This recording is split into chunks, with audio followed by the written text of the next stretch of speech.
What's up, teammates? So, why still are we on this? Everybody wants to fire Antonio Pierce train. Everybody who was creating any type of content that wanted to say we should hire Antonio Pierce has now turned completely around and said, no, fire Antonio Pierce and fire him right now. And it's like everybody forgot what they felt, what they were saying, what they knew to expect when they came into the season. Last season, everybody knew Antonio Pierce was fresh off the hook, fresh out the water. He's never done anything like head coaching in the NFL. He's seen what it's like when he did it in high school. But as far as being a full-fledged head coach in the NFL, we knew he had no idea. We knew he was going to do things to learn on the job. We knew that he was going to need a good staff around him to help him see things that he hasn't seen before. And that's what he did. And he prepared himself for that. And that's what we have around us. We knew that if we were going to be successful, we were going to have a very good and talented offensive coordinator, because that's not AP's side. If he's not only a rah-rah quarterback, which a lot say, he's at least a rah-rah quarterback and a defensive-minded head coach. I'm sorry, rah-rah head coach and a defensive-minded head coach. So he knew and we knew that he was going to need an offensive mind that could carry the team beyond his ability, because that was outside of his realm of experience.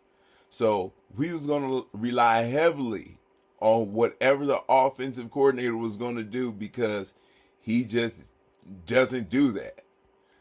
And we were aware of that. And we knew that our offensive coordinator was going to be an extremely important position. So we go out and get our offensive coordinator. People are blaming Antonio Pierce for getting our offensive coordinator. So let's fire him. But we don't forget, or we oft forget, that Cliff Kingsbury was supposed to be our new offensive coordinator. That's who Antonio Pierce wanted. That's who we hired. That's not Antonio Pierce's fault. And so we let Cliff Kingsbury walk because Cliff Kingsbury didn't get his third year like he wanted. Okay, but that's still not Antonio Pierce's fault. Pierce said he wanted Cliff Kingsbury. He didn't get who he wanted. Tom Telesco went out there and got who he wanted to pay for. Why are we going to fire Antonio Pierce for that? He had no control over that. So that's the beginning of the season. So we come into the season, and we see now what Getsky's doing. and just to make things a little bit worse, we go ahead and give him Gardner Minshew as the starting quarterback. Now, we're blaming Antonio Pierce because Gardner Minshew's starting quarterback. But let's go back to the beginning when it was a decision between the three. And when the three of them decided, Gardner Minshew was the quarterback that came out. And I said from the beginning that wasn't the quarterback that Antonio Pierce wanted. And I stick to that, because when Antonio Pierce had a chance to choose his quarterback, he chose Aiden. And when it was time to make that choice, he said it himself that it was my decision and my decision alone, which means he stepped up and said, I'm not listening to what the other two are saying as far as this position goes. I'm maturing as a head coach, and I'm making my own decision regardless of the opinions around me. And that's what he did. That's why Aiden came in. And he tried to do it earlier. He got fought with over it, and he just couldn't get Aiden in. But Minshew started that. Is not AP's fault. He had to fight to get Aiden into the daggone starting position. So there's nothing that AP can do about that, and there's no reason for him to be fired over that. So let's go into the season. What are we talking about? Talking about our offense and how it's not performing and our team being flat. But in the beginning of the game is when our team is most ready. AP has our team prepared from jump because we always come out heavy. We come out, the first quarter is the quarter where we have more points scored than the opposing team. We actually outscore the opposing team in the fourth quarter overall. That's being ready. That's getting up, getting out of bed, and getting into the gates. So, where is Antonio Pierce wrong for that? What happens? Well, the offense gets stagnant, the defense gets tired, and then we start to lose. But the offense isn't supposed to be Antonio Pierce's fault, right? He's a defensive-minded head coach. So, what is our defense doing? Well, they're coming out hot. Like I said, we're outscoring the other team. We scored 38 total points in the first quarter of this season. Opposing team has scored 33 points in the first quarter of this season. So our defense has been locking them down early in the game. And that's what Antonio Pierce's specialty is to make sure he has the defense down, not just hype, but down, because he's the man that gets into the linebackers' ears and tries to tell them how to play the game. His specialty is defense and getting the defense to get tight, and our defense is tight, which is why we outscored the other team in the first quarter. Why are we going to fire Antonio Pierce for that? You can't. I don't see how we could. Well, what else is killing us in the game? Turnovers? Okay. We have a turnover machine in Minshew. We are losing our turnover battle by minus 13. Okay. We have 17 turnovers. Minshew has 12. That's ridiculous. He has 70% of the turnovers on our team. And people want to fire Antonio Pierce. And there are people defending Gardner Minshew right now. There are content creators that you and I are watching that are defending Gardner Minshew and just putting it all on Getsky. And by putting it on Getsky, they're putting it on Pierce, because Pierce was the one who was supposed to choose Getsky, although Pierce couldn't get Getsky hired if he wanted to, because he wanted Cliff Kingsbury. And Tom Telesco is the one who hired Getsky. But that record is there, and people still want to fire Antonio Pierce for that decision being made. We got Minshew, who started because of the other two in the decision-making triad, and he turns into a turnover machine. We got, Tom Telesco? And it all comes down to the game strategy.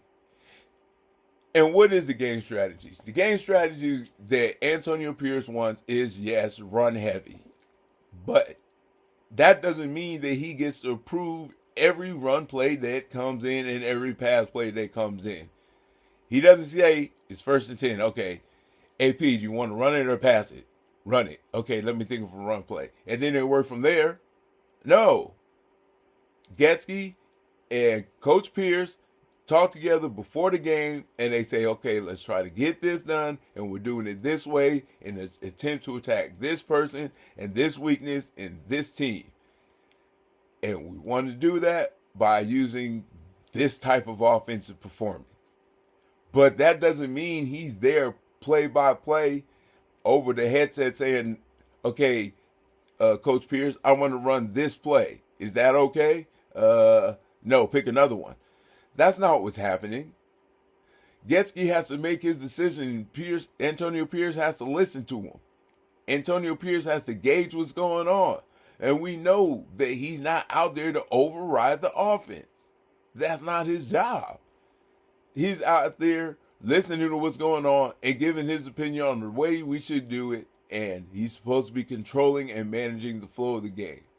Now, controlling and managing the flow of the game is something he's coming up short on. That's evident. But it's also a matter of trying to find out what works best for you, what works best for the team that you're working with, and just understanding the feel of the game, the flow of the game, and what works best for you as a head coach. And he doesn't know what works best for him as a head coach yet, because he just became a head coach. And we knew that in the beginning of the season, that he was going to have to work through those kinks. What Antonio Pierce should be blamed for, what Antonio Pierce's fault, what is really we should be getting on him for, is what he gave us was hope. He gave us too much hope. He made us feel like we were going to be winners because of Antonio Pierce. Because if we went to this season, erase everything that has anything to do with Antonio Pierce, okay?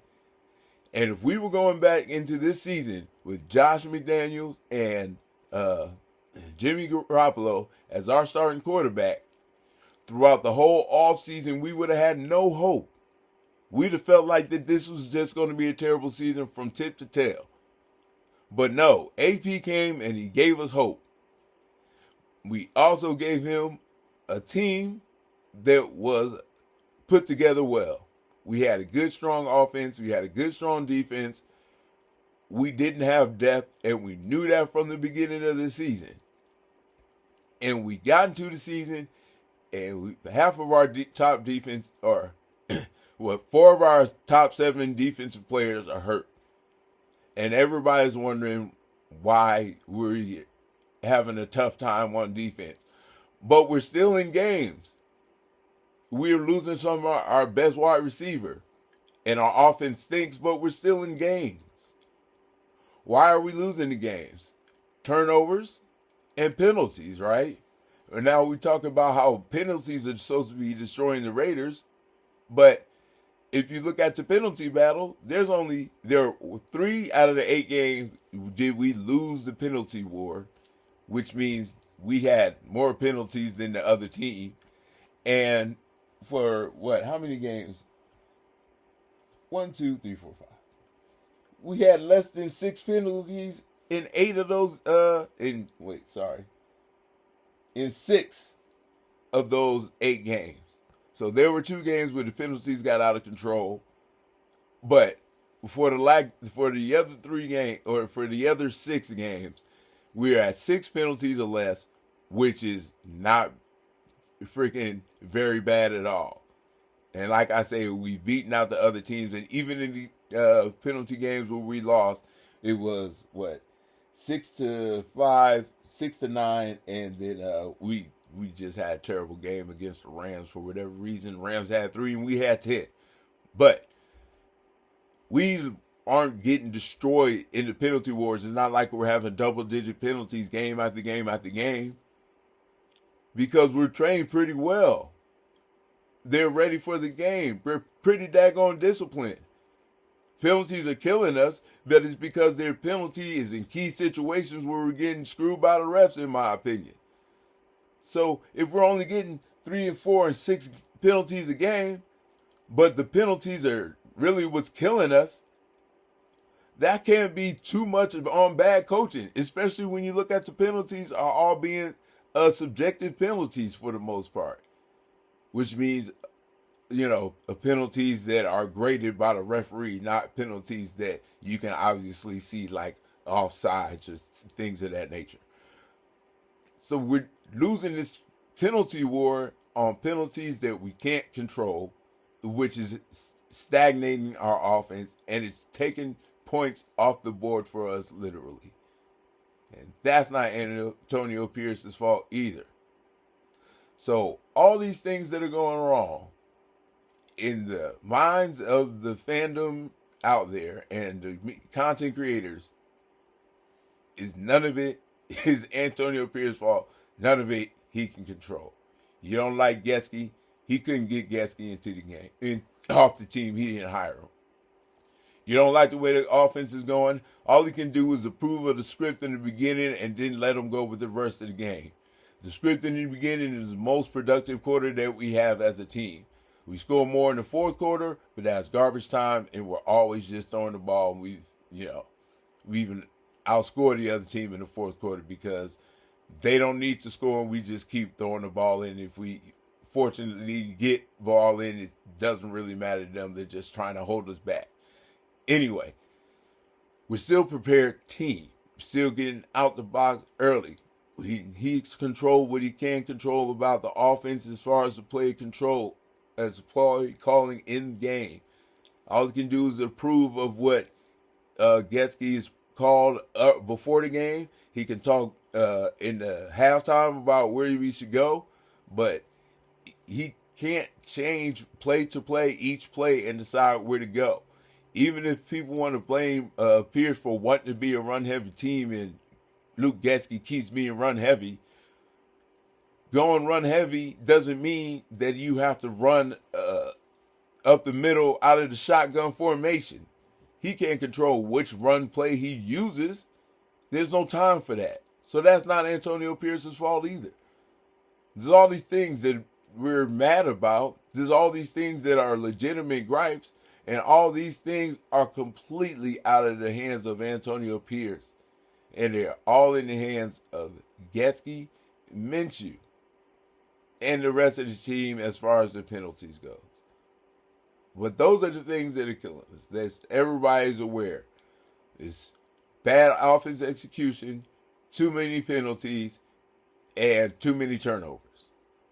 And Antonio Pierce is not responsible for any of those things. And if you want to blame him for the penalties, understand that we still are beating other teams in the turnover battle in 5 out of the 8 games. So we're not doing terrible in the turnover battle. And even when we lose the turnover battle, it hasn't been by that much in 2 of those 3 games. So we're not an undisciplined team. We're getting bad penalties at tough times. So all these things against Antonio Pierce is what everybody's putting on him. I don't see any of those things being Antonio Pierce's fault. I'm sure you guys, there's some people out there who disagree. Let me know why. But everything I said is not, just a subjective thought. It's objective. Everything I said is exactly what happened. Now, it's nothing that can be changed, and Antonio Pierce can do to change anything that has happened or all those subjects about the reason that we're not coming off as a winning football team. The things he's supposed to be controlling, he is controlling. We're coming out hype and ready. We have a motivated defense. Our defense is holding the teams down to 33 points in the first quarter. They holding them down to 33 points in the third quarter. So when our defense gets rest and they get instruction, they get going. And they're holding down the other team.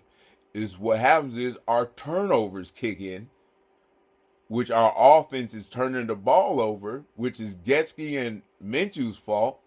And then the defense just can't hold on to it anymore. Our defense is killer. Scoring by quarter. We start off, grand total of 33 points in the first quarter, and then we get tired, and it's 55 points that we've given up in the second quarter. Going to halftime, give them a break. Again, 33 points in total score by the other team. Fourth quarter comes, and we're tired, and they're tired, and the other team is scoring 75 points in the fourth quarter. That's not the defense's fault. That's a trend. It's clear to see. They're coming out strong and healthy. The offense is not producing. The defense is getting tired, and we're losing games. And that's not Antonio Pierce's fault. No one's blaming Minshew as loud as they could, and people are blaming Antonio Pierce for Getsky being terrible. Getsky's job was to run the offense because Pierce couldn't do it, and we all knew that. Getsky and Telesco chose Minshew, and Minshew stank, and they wouldn't let Pierce pull him out. And as a matter of fact, they made him commit to the first 4 games from the very beginning. They never let him say, okay, we're going to start Minshew this game and see how it goes. They forced AP to say, Minshew stays for the first quarter of the season straight, period. And Antonio Pierce was the one who said the first quarter part. He at least got it out there because he wanted to just say that we're not going to just, completely throw him in there and never say there's no chance that he's coming out. We're not going to say it's Minshew's team from now on. Whether that's what Tom Telesco and Gretzky wanted, I don't know. But I know that that's why Antonio Pierce said that, because he didn't want it to be like it's Minshew's team. It's we're going with the veteran to see how it works. But again, he said that because that's not what he wanted it to be. If he wanted it to be Minshew's team, he'd have just said it like that. So, Telesco and Gretzky want Minshew. Minshew comes in and stinks. Gretzky can't make any plays. We have turnovers. We have inopportune penalties and poor offensive coordinating. And how is that all Antonio Pierce's fault? I don't know. Anyway, the silver lining is, especially for me, that Antonio Pierce isn't going anywhere. He's there for the first 3 years, period. He's changed the culture of the team. The inside of the building respects Antonio Pierce. Inside the building understands what's been going down for the season and how unfortunate we have been as a team. Even though we've been in these games, we've lost so many key players. We've had so many injuries, and then season-ending injuries, and we're still close in these games. It's only the turnovers that are keeping us out of them, and it's poor offense. But our defense is strong, and our head coach has our defense and has our team ready to play because we're outscoring each team we play in the first quarter overall. So, silver lining is he's going to be there. And you guys just got to get used to it. Too bad, man. Just watch him play. Let's look for the best of what's going on instead of hunkering down on what's we want to see and what we don't see. And we don't understand everything that we're seeing, but we definitely do want to judge and dodge and dash everything that you choose to. Then I'm going to pub up and over display everything that I choose to that I think is positive. But positive, negative, like see or don't want to see, the truth is the reason we're losing is not Antonio Pierce's fault. That's the way I feel about it. So, and that's why we're losing. And we're going to lose. And we'll probably continue to lose. And you can't win them all. You're going to lose. Clouds get dark. When you see the bright side, come to the silver lining. Until then, we're going to keep on losing. Wait for Aiden to come. And, yeah, shit. See you later, Guru out. Oops, that's not the mouse.